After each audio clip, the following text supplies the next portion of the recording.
After I'd pushed my wife to the pinnacle of success, making her a bona fide tycoon, I didn't get the fairy tale wedding we talked about.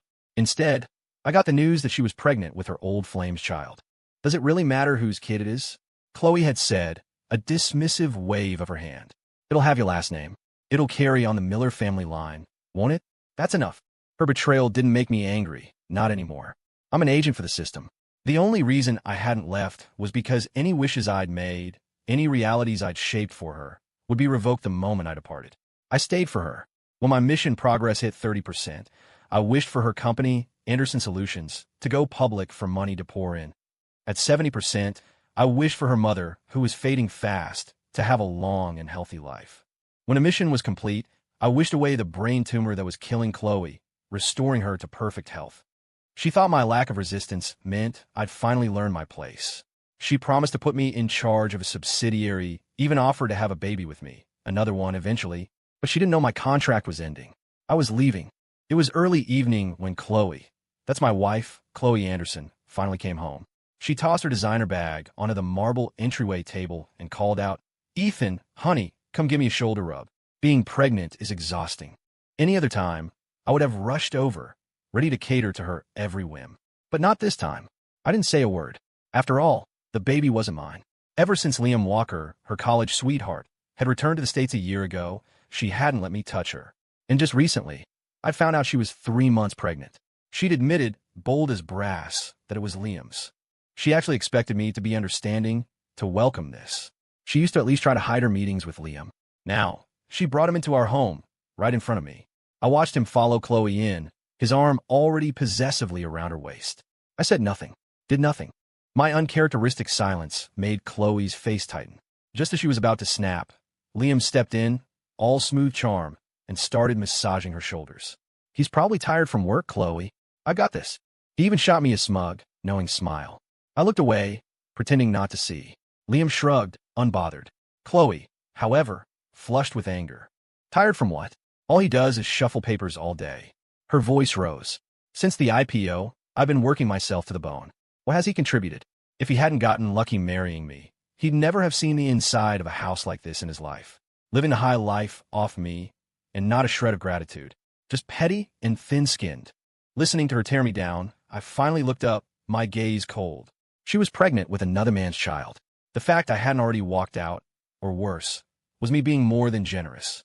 And she expected me to bow and scrape, especially when her entire empire was built on my sacrifices.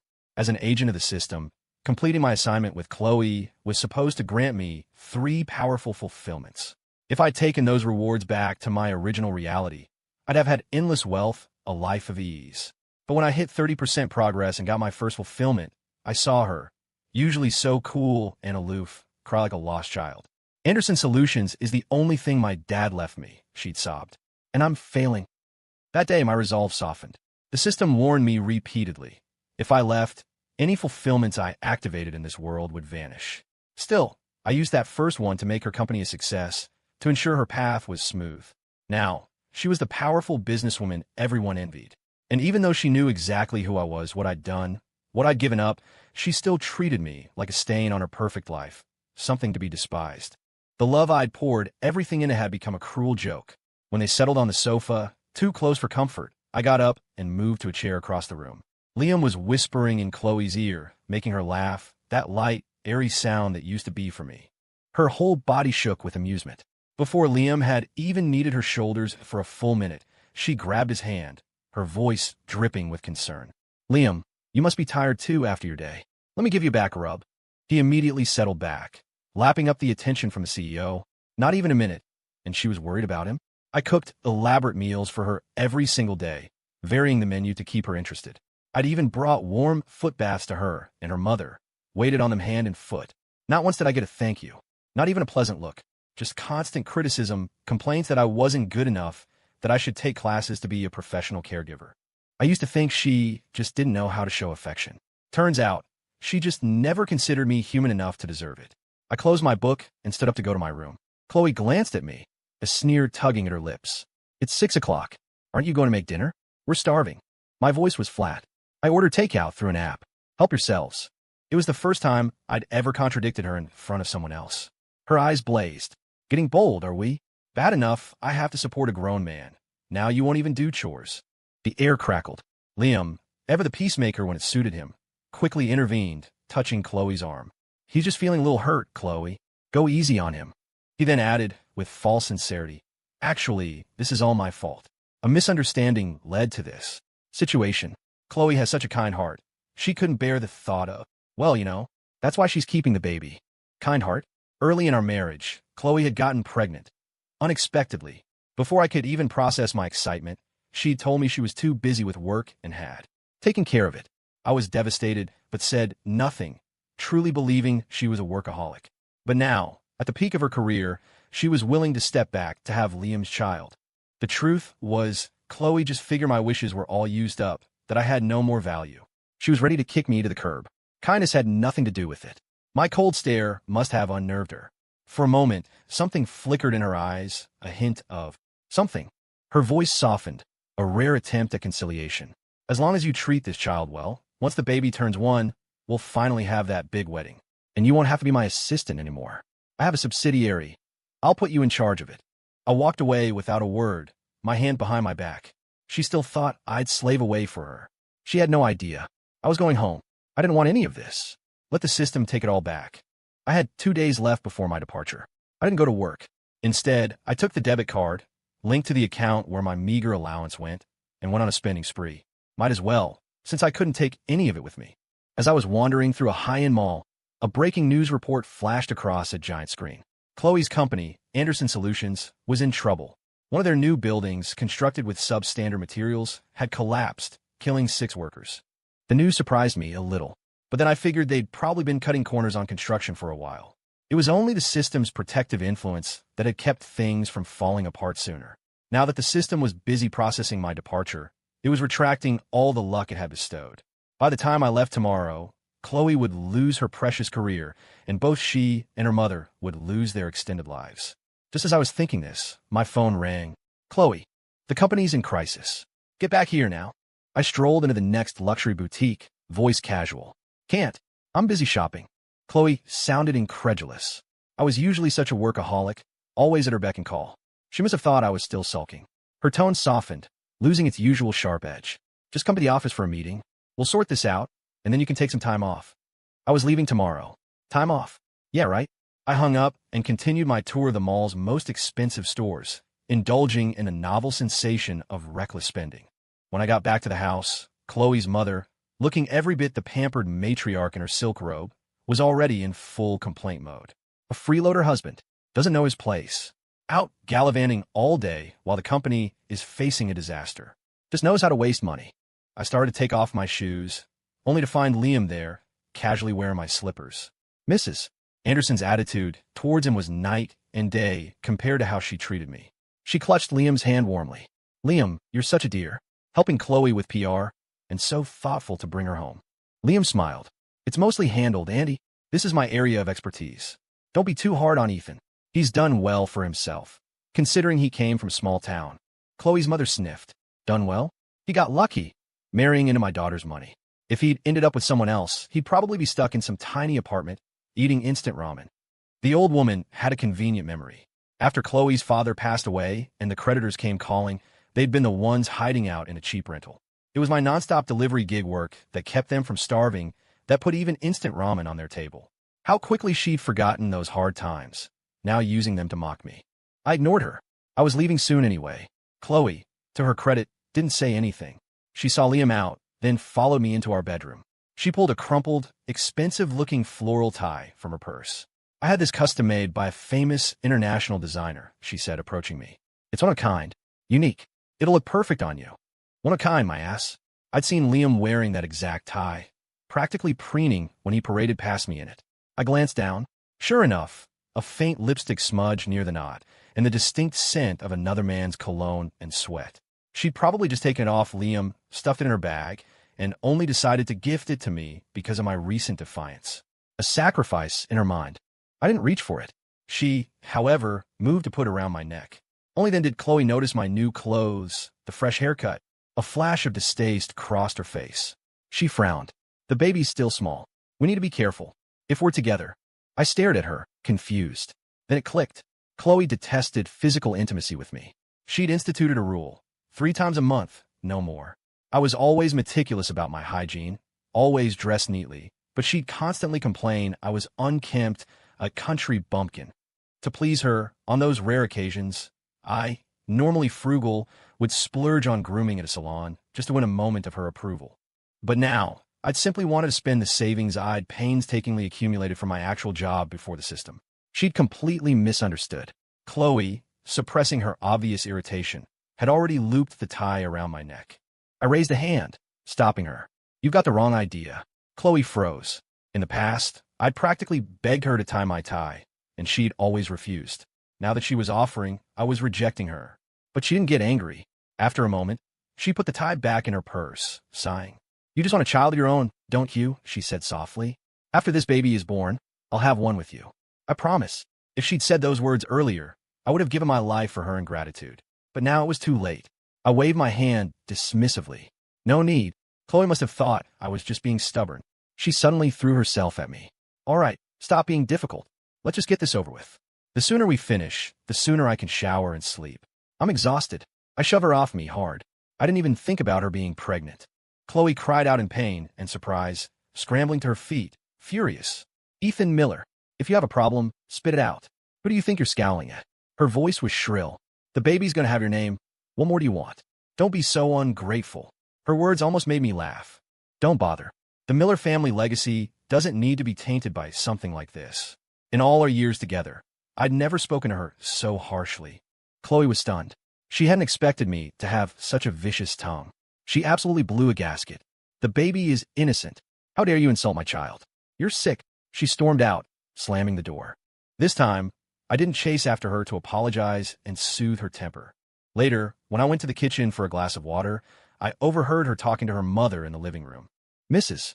Anderson was comforting her. "Don't you worry, dear. Once the baby's born and calls him daddy, he'll soften right up." Chloe sounded uneasy, her brow clearly still furrowed. "I just checked his accounts. He's normally so tight with money, but he spent almost everything." Her mother snorted, as if she'd expected as much. "See?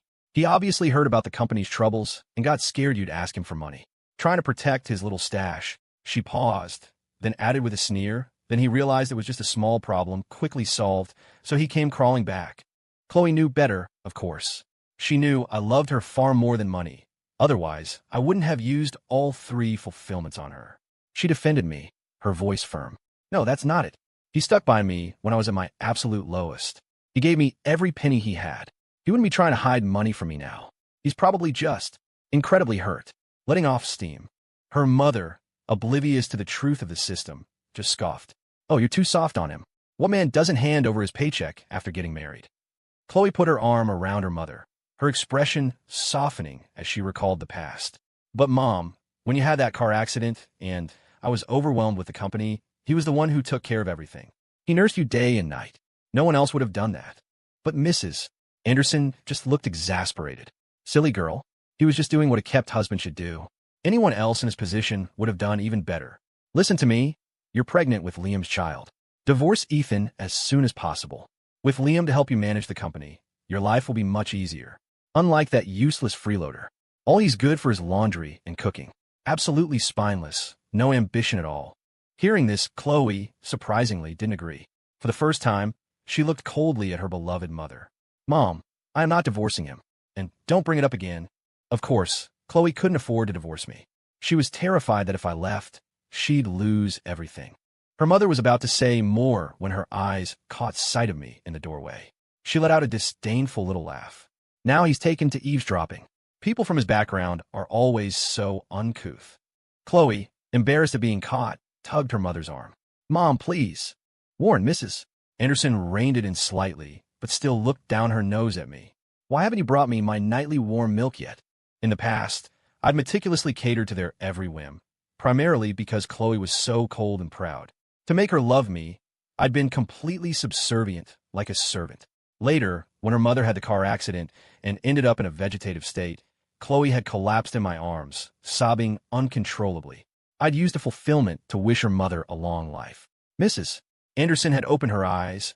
Her injuries healed with astonishing speed. Even old ailments vanished. I thought she'd be grateful I saved her mother. Thought they'd treat me better. Instead, both she and Chloe looked down on me even more. So why would I fetch her anything now? I wasn't a masochist. I was scrolling TikTok on my phone. Busy, I said, not looking up. Mrs. Anderson was about to erupt. Chloe stopped her, then walked over to me. Actually, we haven't had a proper meal together in ages. I've booked a table at that new French place, a candlelight dinner. Just for you. I didn't respond. Just then, her phone buzzed. It was Liam. Her eyes lit up, but she deliberately affected a cool tone. I have some urgent work. I need to step out. Don't forget our reservation. Without waiting for my reply, she adorned herself with jewelry and practically skipped out the door, clearly anticipating a romantic evening with Liam. The moment she left, Mrs. Anderson settled onto the sofa, arms crossed, and switched on the TV. I'm hungry. Go make me a late-night snack. Let's start with that beef Wellington you make. The dish was incredibly complex, requiring a ton of ingredients and at least 4 hours of cooking time. When I was desperately in love with Chloe, I'd ignored her mother's unreasonable demands, obeyed her every command, even painstakingly learned to cook gourmet dishes. Now, she could starve. I'm too useless to make that, I said, turning back to my room to play some video games. Ask your precious son-in-law-to-be. Mrs. Anderson's face turned crimson with rage. After a moment, her expression shifted to smug satisfaction. Fine. You won't be arrogant for long. Once Chloe and Liam get married, you'll be completely useless. Then, the company can expand nationally, even globally. The gap between you two will only get wider and wider. I was speechless, still trying to matchmake them, oblivious that her own life was on a countdown. I didn't go to the restaurant. Chloe didn't contact me either until 2 in the morning. So sorry, her text read. I wasn't feeling well, had a rest at the hospital for a bit. Let's do lunch tomorrow noon. Whether we met or not was entirely her decision. I certainly hadn't agreed to anything. I was about to put my phone down when a picture message came through. From Liam. Chloe, face flushed, was fast asleep beside Liam. Her lingerie was carelessly piled on a nearby chair. I recognized the room's layout. Chloe had posted selfies from this very room countless times. The earliest one was from 3 years ago, before her first tumor. So, she'd been betraying me even back then. I knew Liam sent it to provoke me. I ignored it and went to sleep. Around noon, Chloe called over a dozen times. I didn't answer, just silenced my phone and rolled over. I was drifting in a hazy state of sleep when my bedroom door was kicked open. Chloe ripped the covers off me, her voice tight with fury. Ethan Miller, why did you stand me up? She was practically shaking. Do you know how long I waited for you at that restaurant? 16 minutes and 9 seconds. Do you have any idea how valuable my time is? I sat up, rubbing my eyes. I stood her up once, and she was ready to tear the roof off. She'd stood me up countless times. Liam had followed her in. His eyes swept over me, filled with nothing but contempt. Chloe, this husband of yours is a real piece of work. How could he leave a woman waiting like that? You should divorce him. I'm far more reliable, and I can actually help you run the company. At least I'm not some lazy slob lying around the house all day. He finished with a self-satisfied smirk. He clearly expected Chloe to side with him. But Chloe's expression flickered. She remembered when her first brain tumor was diagnosed. Liam hadn't hesitated to abandon her, fleeing overseas and cutting off all contact. It was me who had stayed by her side, cared for her through the nights, me who had ultimately saved her life. Her anger deflated instantly. For the first time, she actually apologized to me. Okay, fine. Let's call it even for me, canceling last night. I won't hold it against you. Since everyone's here today, let's all go out for a meal. Liam looked surprised for a moment, but then waved a magnanimous hand. Sure, why not? This one's on me. Suddenly, a notification pinged in my mind. The system. Respected host, the departure channel is now open. You may return to your original world at any time. I smiled, a genuine smile for the first time in what felt like ages, and climbed out of bed. No need. You three enjoy your meal. I'm going home. Liam blinked, then chuckled. Isn't this your home? He didn't understand. But Chloe did. She knew exactly what going home meant. She stared at me, aghast. Don't be ridiculous, Ethan. You worked so hard to win me over. You used all your mission rewards on me. On us. If you stay here, you'll have more wealth than you can ever spend. I cut her off with a raised hand. A word of advice, I said, my tone deceptively mild. Instead of wasting your breath here, you should probably start thinking about damage control. When I leave, everything the system granted you will be revoked. You're on your own. Chloe scoffed, crossing her arms, her face a mask of condescension. Trying to scare me? Do you think I'm as gullible as I was back then? Unlike then, now she had everything. I, on the other hand, would be nothing without her, or so she thought. Liam didn't quite grasp the full conversation, but still chimed in with a derisive laugh. They say kids from poor families mature early, but you're so childish, Ethan. Chloe, are you sure you want to spend your life with someone this immature? As he spoke, Liam's phone rang. He answered it. His face went white. Chloe, he stammered. All our corporate partners are pulling out. They've canceled all contracts, and the IRS is launching a full audit. There are massive tax discrepancies. In an instant, Anderson Solutions was bankrupt. Chloe was personally liable for billions. Before she could even react, her own phone shrilled. It was the hospital. Is this Ms. Chloe Anderson? Your mother has suddenly lost consciousness. She's in a vegetative state. We need you to come in immediately to sign consent forms for emergency procedures. Chloe was dumbstruck. It finally hit her. I wasn't bluffing. I was really leaving. She lunged forward, grabbing my arm, her voice desperate. Ethan, husband, please don't be impulsive. Whatever the problem is, we can sit down. We can talk it through, can't we? I shook her hand off, a cold smile on my face. No need to panic just yet.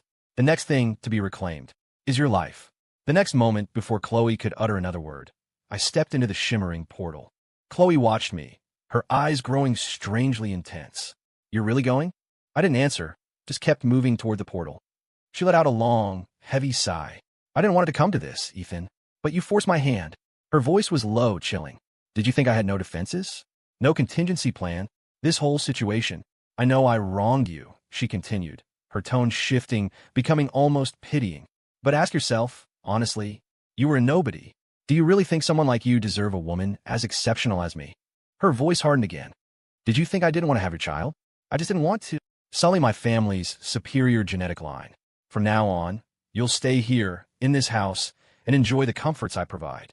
I can give you anything, Ethan. Anything but love. You should be content with that. She pulled out a small, folded piece of parchment, intricately marked with strange symbols. With a flourish, she set it alight. Suddenly, the shimmering portal wavered and collapsed, winking out of existence. Chloe stood opposite me, her eyes filled with a chilling, possessive triumph. Ever since I witnessed the true power of your system, I've lived in constant fear. Fear that one day you'd betray me, abandon me. So I sought out specialists, people with unique talents. A mystic gifted me this binding sigil. Once burned, it ensures you can never leave. Looking at the empty space where my escape route had been, I started to laugh. A harsh, bitter sound. How utterly, pathetically ironic. I'd given up everything for her, gambled my entire existence on her, elevated her to this pedestal. And her response? From the very moment I'd gifted her wealth and life, she'd been plotting, scheming how to control me, to keep me leashed. Only I, like a fool, had continued to serve her, believing, hoping that somewhere, sometime, she might have actually loved me, even for a fleeting moment. I reached out to the system mentally. In response to the situation, a series of cold, impersonal text boxes appeared in my vision. But seeing those words, I felt a profound sense of reassurance. Error. Host has left excessive traces in the target world, significantly altering multiple destinies. Host's own fate matrix has become entangled. Departure channel integrity compromised. Re-establishing connection. So that was it. By pouring my mission rewards into her, I'd ultimately sabotage myself.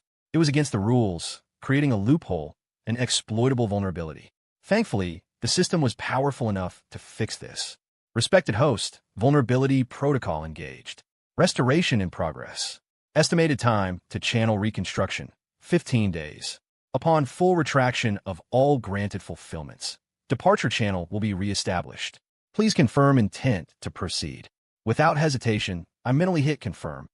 Across from me, Chloe was oblivious to this internal exchange. She genuinely believed she had me trapped. You'll stay here quietly. I'll have people watching you, she said, her voice firm. Liam, let's go get Mom from the hospital. Liam, still reeling from the sudden, drastic turn of events, just stood there dazed. Chloe, don't worry too much. Annie is just very ill. I'm sure she'll pull through. Chloe actually laughed, a sound devoid of any sorrow. You misunderstand, Liam. As long as he doesn't leave, my mother and my company will be fine. She should be awake by now. As if on cue, her phone rang. The hospital. Chloe held up the phone, a triumphant glint in her eye. See? The hospital, calling with good news. She answered, and before the person on the other end could speak, she said briskly, Don't worry, I'm on my way. I'll be there to bring her home shortly. After the earlier scare, She'd already concocted a plausible explanation for the doctors regarding a patient's sudden, miraculous recovery. But just as she was basking in her perceived control, the doctor's voice came through, stern, urgent, and laced with anger. Chloe stared at me, her face contorting in panic and disbelief. "You didn't leave. You're still here. Why is this happening to my mother? Tell me." She was rooted to the spot, utterly unraveling. I remained silent. It was Liam who finally managed to pull her towards the hospital, Chloe insisting I come along. The light above the operating room was still on. Chloe, in a daze, signed whatever papers were thrust at her. The surgical team rushed back to work. The longer they waited, the more frantic Chloe became. Finally, she sank to her knees before me, her voice raw with desperation. "Ethan, I swear, I know I was wrong. Please, I'm begging you, save my mother. I lost my father so long ago. She's the only family I have left. If you hate me, make me do anything you want. Just please spare my mother. I'm the one who wronged you. Punish me, okay?" Once, her tears have been my undoing, time and time again. But my compassion had only brought me ruin. I remembered the system's repeated warnings when I first bestowed a fulfillment upon Chloe. Excessively altering another's destiny would inevitably lead to a backlash. I just watched her hysteria, my expression impassive. "I'm just a loser, Chloe. How could I possibly have that kind of power?" She cried harder, on the verge of hurting herself. Onlookers started to stare, thinking she was unhinged. Even Liam couldn't understand what was going on. "Chloe, please, don't get so upset. Think about the baby." Chloe remained on her knees, refusing to get up, looking as if she might start slapping herself if I didn't agree. Just then, the light above the operating room door went out. A surgeon emerged, his face grim. He sighed heavily. "We did everything we could. I'm so sorry for your loss." Chloe's mother was dead, a far more severe outcome than the previous vegetative state. But this, I suppose, was the price for the extra years she'd lived. Chloe lunged at me, screaming incoherently, before finally collapsing into Liam's arms. She lay unconscious in a hospital bed. Liam, the great love she'd yearned for, seemed primarily concerned with the status of the baby, barely glancing at Chloe herself. He let the nurses attend to her, showing more interest in hiring a private nurse than lifting a finger himself. When Chloe slowly opened her eyes, he rushed to her side, all feigned concern. "Chloe, you fainted. You scare me half to death. I've been here with you for 3 hours, waiting for you to wake up." He prattled on, listing all the minor things he'd supposedly done for her. Chloe, deeply moved, reached for his hand. "If you hadn't left all those years ago," she whispered, tears welling, "I would never have married Ethan."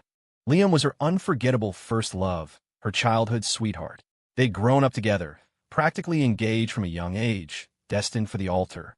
But after Chloe's family business imploded and her father, hounded by debt, took his own life, the Andersons had fallen from grace. Former allies turned on them. Even Liam's family broke off the engagement, and Liam himself was whisked overseas overnight, without so much as a goodbye.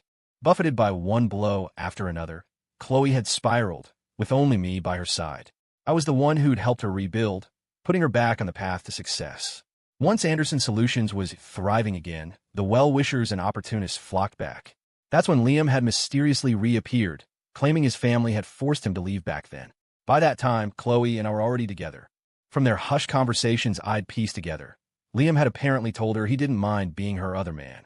So, for years, they'd carried on a secret affair behind my back, until she was diagnosed with brain cancer. The man who'd sworn eternal love vanished again. Liam's most recent return was a year ago. His excuse this time? He'd been mugged, knocked unconscious, and somehow ended up involuntarily abroad. Now, clutching her hand, Liam looked suitably ashamed. "It was my fault. I wasn't strong enough. My family pressured me, and I couldn't go against my parents. But I promise, Chloe, I'll never let you down again. Never." Chloe lay in bed, tears streaming down her face as she looked at him. But her eyes held no gondom, only an immeasurable sadness. "I understand, Liam. If you truly hadn't wanted to go, no one could have forced you. Besides," she added, her voice flat, "even if you were gone, you could have contacted me. You never did." She pulled her hand away from his. Looking at his stunned expression, she said, "That's why I'll have your baby, Liam, but I will never marry you." Liam's smile was tough. "Everyone makes mistakes, Chloe. Can't you give me one more chance? I swear I'll make up for everything I put you through." Chloe's face was cold. "We'll see how you behave." I hadn't intended to enter the room, but a doctor, knowing I was Chloe's husband, insisted I come in. The moment Chloe saw me, her eyes filled with resentment. My mother is dead. Are you satisfied now? Her voice was venomous. You're so cold-blooded, Ethan. I've had enough of you. Let's get a divorce. I shrugged, spreading my hands. Fine by me. At this point, it was a choice between divorce and widowhood for her, really. The doctor, holding a chart, hesitated. Seeing my nod, he spoke directly. Ms. Anderson, I'm afraid the news isn't good. Your brain cancer has returned, and it's in its late stages. The cancer cells are spreading very rapidly. At most, you have about 2 weeks. He paused. With our current facilities, there's very little effective treatment we can offer. In truth, no one could save her. The cancer had reappeared with terrifying speed, already metastasized. Not even a miracle worker could help now. The atmosphere in the room froze. Everyone was stunned. Liam shot to his feet. Doctor, what about the baby? Her baby? The doctor adjusted his glasses, his tone unsympathetic. The mother isn't going to survive. There's no chance for the child. I had expected this. The system, in its process of repairing the loophole, was systematically retracting everything. Years ago, when I completed my mission, I could have left. But then Chloe had suddenly fallen ill. I couldn't bear the thought of her dying so young, and I truly loved her then. So, I'd use my final, most powerful fulfillment on her. Now, her situation was even worse. There wasn't even a sliver of hope for a rescue. Chloe stared blankly for a moment, the anger gone from her face. Tears welled in her eyes as she looked at me. You're really leaving, aren't you? You're going to take it all back. Her voice was a choked whisper, including my life. I didn't speak. The answer was obvious. Liam, however, couldn't accept this sudden, catastrophic shift. His face hardened as he glared at me. Ethan, you don't need to play these kinds of games. You just bribed this doctor, didn't you? Trying to scare us? Do us a favor. If you're going to fake something, at least do your research and make it convincing. A thought seemed to strike Liam, and his expression filled with disdain. Just a little while ago, I took her for a full physical.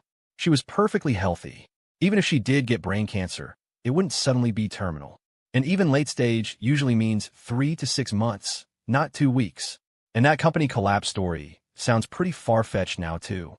The issues with that shoddy construction were supposedly resolved ages ago. How does a massive corporation just go bankrupt overnight? He turned to Chloe. Chloe, this is all a setup. He hired these people. Don't believe a word of it. Liam's deductions weren't entirely illogical, but he'd overlooked one crucial factor: the existence of something as reality-bending as the system. I remained silent. The doctor, however, was incensed. Mr. Walker, if you don't believe me, feel free to seek a second opinion at any other hospital. I assure you, the diagnosis will be the same. Of course, Liam didn't believe it. He dragged Chloe to several other major hospitals for tests. Meanwhile, all of Chloe's assets were frozen. Fortunately for me, she'd been wary enough back then to insist on a prenuptial agreement. In all our years of marriage, she'd never given me a dime of her actual wealth. As a result, the small condo I'd managed to buy with my own savings was safe. Chloe, with nowhere else to go, had her things moved into my place. When I got home, Liam and Chloe were in the middle of a blazing argument. I really thought you turned your life around, Liam was yelling. But you're still as useless as ever. The company's gone, the baby's not going to make it. The suddenness of Liam's transformation caught Chloe completely off guard. Disappointment washed over her face. You were the one who ditched me first. Then, when you saw I had money, you came crawling back, saying you'd even be my mistress if I wanted. Now that there's nothing left to gain, you're insulting me? You're pathetic, Liam. Get out. Get out right now. I don't want to see your face ever again. Chloe was rubbing her temples, clearly stressed. A string of bad luck, her mother's recent death. She was at her breaking point. But Liam's skin was incredibly thick. Chloe's angry words didn't faze him. He sat down on my sofa as if he owned the place. You want me to leave? Fine. But first, you have to return all the gifts I gave you and reimburse me for all the meals I paid for, your hospital visits, the moving expenses. He started pulling out receipts and invoices. Every penny. Many of the receipts were for dinners they'd had together or with others, yet all billed to Chloe's accounts or expenses he was now attributing to her. When Liam dramatically slapped down a bill for an astronomical sum, Chloe's already frail frame seemed to shrink even further. The break between them was complete, and Chloe looked utterly devastated. The man I cherished as my first love for all these years was actually this kind of person. You make me sick. Being insulted didn't bother Liam. He almost seemed to take pride in it. I was just trying to help my family's business. My methods might have been a bit ruthless, but when it comes to ruthlessness, How can I possibly compare to you, the master manipulator? You devoured Ethan, squeezed him dry, and were all set to kick him to the curb. I was just following your example. Chloe's chest heaved with rage. For years, Liam had exploited her connections, leveraging her status for his own gain. And now, not only was he showing no gratitude, he was abandoning her again at her lowest point and demanding repayment for every shared expense. Only now, in this moment of stark betrayal, did she finally understand how I must have felt. I'm nothing like you, you parasite. You're the one who came sniffing around like a dog, wagging your tail at my feet, not once but twice. Seeing you grovel like that, the money was worth it. Consider it payment for your dog food. Chloe's words were like daggers. Even someone as shameless as Liam couldn't take it. He raised his hand and slapped her hard across the face. It was only then, as his hand recoiled, that he noticed me standing in the open doorway. He shot me a cold glare, then abruptly stopped his assault. You just wait, he snarled at Chloe. If you don't pay me back every cent, I'll make your life a living hell. With that parting threat, Liam brushed past me and left. As soon as Liam was gone, Chloe crumpled into a corner, wrapped her arms around herself, and started to sob. Ethan, she choked out between tears. I see it now. He's all talk, all empty promises. He never actually does anything. You were always the one who was truly good to me. The company, my mom. I don't care about any of that anymore. Can we start over? Please. She looked up at me, her eyes brimming. I never realized before how much you actually sacrificed for me. I promise from now on, I'll treat you right. I just sat on the edge of the sofa and silently lit a cigarette. Chloe looked a little annoyed by my lack of response, but said nothing. Actually, I said, my voice devoid of emotion, I think you two are quite a pair. Both equally selfish, only ever thinking of yourselves. What he just said sounds exactly like something he'd say. Your actions aren't much different either. I took a drag from the cigarette. All that I did for you, even a blind man would have noticed. But you claim you didn't realize? You're just terrified of dying, Chloe. Stop trying to fool me with these pathetic excuses. Chloe froze, then the tears came afresh. I'm sorry, Ethan. I'm so sorry. But her tears had lost their power over me long ago. I got up and went to my room to sleep. A little while later, Chloe was knocking urgently at my door. My mother's cremation, she said, her voice tight with anxiety. I don't have a penny to my name. I called everyone I know, but no one will lend me anything. Fallen from grace, she was once again experiencing that crushing feeling of isolation and helplessness. And once again, she was turning to me. I don't have any money either, I said. Even if my funds hadn't been depleted, what did her mother's cremation have to do with me? Suddenly, my eyes fell on a collection of expensive-looking watches on my dresser, gift from her over the years. All those presents you gave me, I suggested. I've kept them all. Why don't you take them and sell them? I didn't want her anymore, and I certainly didn't want her tainted gifts. Chloe clutched her phone, looking acutely embarrassed. As I started to close the door, she finally mumbled, They can't be sold. They're all fakes. They're worthless. I paused, genuinely surprised. But they all came with receipts. How can they be fake? Chloe looked down, her voice barely a whisper. I did buy the real luxury items, but I gave all the genuine ones to Liam. So, the gifts for me were cheap knockoffs. That explained it. Why, after Liam's return, she'd suddenly started showering me with presents, always showing me the receipts, always emphasizing how expensive they were. I thought it was just guilt. I never imagined she was so determined not to spend real money on me that she'd pass off fakes. Good thing I've always preferred a simpler lifestyle. If I'd worn that junk out in public, I'd have been a laughingstock. Well then, I said coolly, you'd better go asking for the real ones back. I slammed the door in her face, ignoring her cries and desperate pounding. Chloe, left with no other option, called Liam, trying to get the valuable gifts back. Liam just scoffed. Those watches have all depreciated. They're not worth much now. Just focus on paying me back what you owe, and stop trying to pull these stunts. After hanging up, Chloe slumped against my door, crying uncontrollably. I'm so sorry, Ethan. I'll get rid of the baby. I'll only have children with you. Please, just don't leave, okay? I was already fast asleep. After a while, her cries subsided, and she eventually left. The next morning when I woke up, the apartment, which had been chaotic since she moved in, was surprisingly tidy. Chloe, dressed in casual loungewear, greeted me with a plate of breakfast, acting as if nothing was wrong. She proudly announced she'd made it all herself. I looked at the lovingly prepared breakfast on the table. It did look and smell delicious. Perfectly fried eggs deliberately shaped like hearts, and a steaming bowl of hot oatmeal that smelled incredible. You must be hungry, Chloe said, her voice bright. Come and eat. I made all this just for She trailed off, her sentence unfinished. I walked to the fridge, pulled out a couple of slices of bread, and started eating them plain. You learned to cook all this for Liam, didn't you? She'd known how to cook for years. Yet, no matter how exhausted I was, she'd never once stepped into the kitchen for me. But for Liam, it was a different story. She'd wake up an hour early every day to prepare fresh, elaborate breakfasts and deliver them to him, simply because she was afraid he might go hungry. Chloe's face fell at the mention of Liam. Don't bring him up. That's all in the past. We were in love for a while, yes, but I stopped loving him a long time ago. Otherwise, I wouldn't have rejected his marriage proposals repeatedly. She looked at me earnestly. I only love you, Ethan. Her words made my skin crawl. I ignored the breakfast she was offering and walked past her without a word. Love me? Then why the cold shoulder for years? Why, after finding a way to supposedly trap me, did she cross every moral line and get pregnant with Liam's child? It was because she thought I couldn't leave, that I was dependent on her, so she felt free to humiliate me. And now that she'd lost everything, she wanted a fresh start? What next? Would she find another mystic to perform another binding ritual on me? I shook my head and went into my room, leaving Chloe standing alone in the kitchen, an awkward silence hanging in the air. She didn't seem to believe it, that the man who had once loved her so fiercely could suddenly become so indifferent. She continued to prepare breakfast, lunch, and dinner for me every day. It was only then I discovered that Chloe, who had always claimed she couldn't cook, was actually quite skilled. Her dishes looked like they came from a magazine. I hadn't been allowed to eat her cooking before. Now, I had no desire to. Thanks to Chloe's reluctance to publicly acknowledge our relationship in any meaningful way, she was now hounded by creditors, while I remained largely untouched. My departure was imminent. I'd lived in this world for nearly 10 years, my entire existence revolving around Chloe. I hadn't even made any real friends. I simply waited for the clock to run out. Chloe's health deteriorated rapidly. She grew increasingly panicked.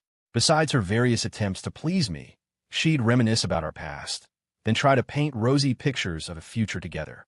Once these hard times are over, she'd say, her voice weak but hopeful, we'll start again. We'll build a beautiful family. I looked at her, my expression cold. You said that before. You said once the company went public, we'd have a wedding of the century, announce our happiness to the world. What I got instead was a dagger of betrayal. Did she really think I'd fall for her empty promises again? Her words were always just words, fleeting and insincere, never fulfilled. She'd said that after the IPO, she'd make the money, and I could relax at home and enjoy life. I hadn't taken it seriously, but after her success, I became the despised, kept man. Her mother, her friends, everyone mocked me, openly or behind my back. She'd offer a few token words of defense in public, but never made any real effort to stop them. She let them humiliate me.